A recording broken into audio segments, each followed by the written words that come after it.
légaliser la consommation et la vente de drogue est la solution pour lutter contre le phénomène de la drogue. Tu es choqué. Attends, on développe. Mais en même temps qu'on légalise, on réglemente le secteur. C'est-à-dire, au lieu que la drogue soit vendue dans des ghettos, elle est vendue dans des magasins. Ceux qui vendent la drogue ont une licence. Il faut avoir une licence pour vendre de la drogue. Une licence accréditée par l'État. Et quand on réglemente ce domaine-là, on y rattache des chercheurs qui vont réglementer les doses qui peuvent être prises. Par exemple, à tel âge, tu ne peux pas prendre telle dose de cocaïne, à tel âge, tu ne peux pas prendre telle dose de marijuana. On fait un truc du genre. Et puis, on réglemente ça. Tu as besoin de drogue, tu te rends au magasin de Gueudreau, tu achètes ton truc. Pourquoi c'est la solution pour lutter contre la drogue? Parce que l'une des raisons pour laquelle les jeunes se tournent vers la drogue, c'est parce que c'est interdit. Ça a donné à quelque chose de risqué, te rend tout de suite intéressant.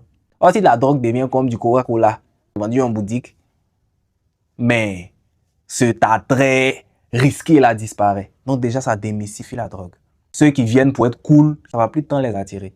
Dans un second temps, il y a aussi le fait de lutter contre le banditisme.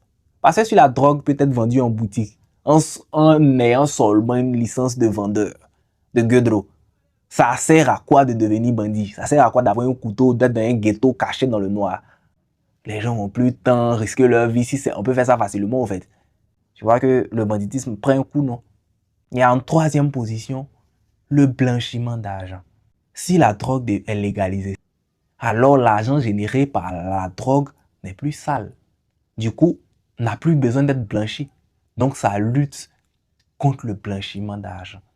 Donc, ce procédé de légalisation-là peut aussi lutter contre le blanchiment d'argent. Donc, en gros, ça démystifie la drogue, donc ça diminue son attrait auprès des jeunes. 2. Ça lutte contre le banditisme, ce qui est très intéressant pour la société. 3. Contre le blanchiment d'argent. Mais pour clôturer le tout, si c'est un secteur d'activité désormais, alors l'imposition peut s'y rattacher. Alors on crée des taxes, on crée des impôts. Impôts sur la consommation, impôts sur la vente, de sorte à ce que ce secteur-là rapporte des devises à l'État. Donc au lieu que ça continue à enrichir des gens qui vont blanchir ce jet-là, on légalise, on réglemente, l'argent, on met des impôts, de vrais impôts. Ça devient un peu cher. C'est plus tellement accessible. Et puis, l'État génère de l'argent dessus. C'est intéressant, en fait. J'ai failli oublier. Moi, je ne consomme ni de la drogue, je consomme ni